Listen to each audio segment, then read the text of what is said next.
The story of the dog begins at the height of the Ice Age. Europe was once a vast frozen territory shared by herbivores and predators. Mammoths, giant deer, wild horses, and herds of reindeer were the typical prey of a particularly efficient carnivore, the wolf. But the arrival of another predator upset the balance. Coming from Africa via Asia, our Homo sapien ancestors advanced westward into Europe. Both species hunted in groups and pursued the same game. Competition was fierce.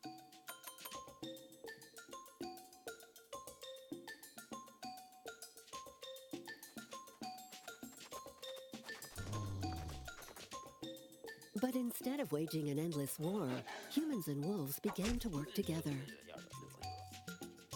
Some wolves, fleeing the pack where competition was too tough, moved closer to humans.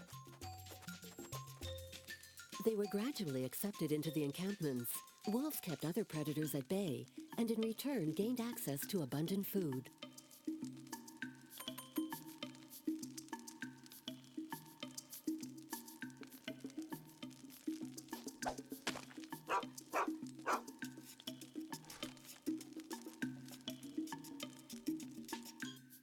With time, humans and wolves formed a mutual bond, and eventually wolves were tamed, then domesticated.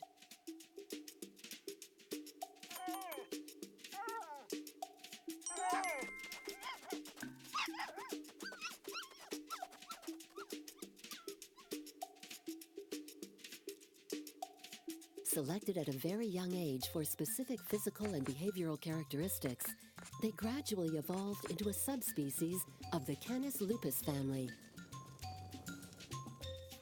The dog was born, the first offshoot of the artificial evolution refined by humans to shape the world according to their needs. Dogs would come in over 400 different varieties, depending on the job they were intended to do.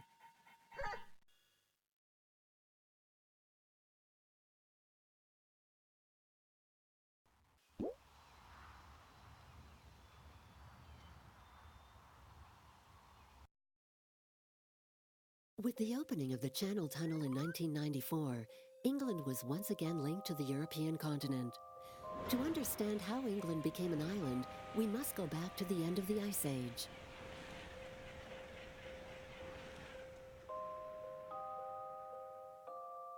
"11,000 years ago, the Earth shifted its axis of rotation by a few degrees. As a result, the planet experienced the first signs of global warming. Until then, Europe had been covered in ice. Snow packed several kilometers thick formed glaciers. Veritable rivers of ice, the glaciers cracked off giant boulders from the mountainside. Over the years, they sculpted the plains and traced the course of most of the rivers we know today. The Northern Hemisphere enjoyed a warmer atmosphere. An 80,000-year glacial period had come to an end. With global warming, the glaciers melted and released the fresh water trapped in the ice for thousands of years.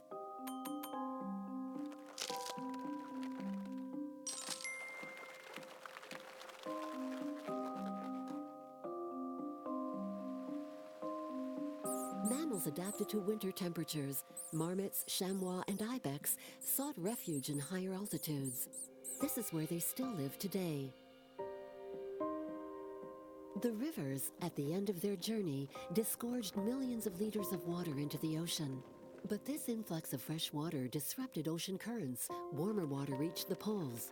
The temperature of the oceans then rose by several degrees.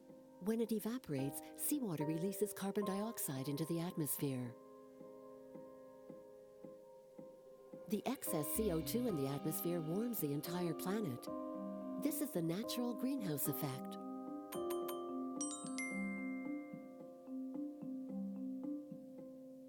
With the melting of the ice, the sea level rose by 120 meters.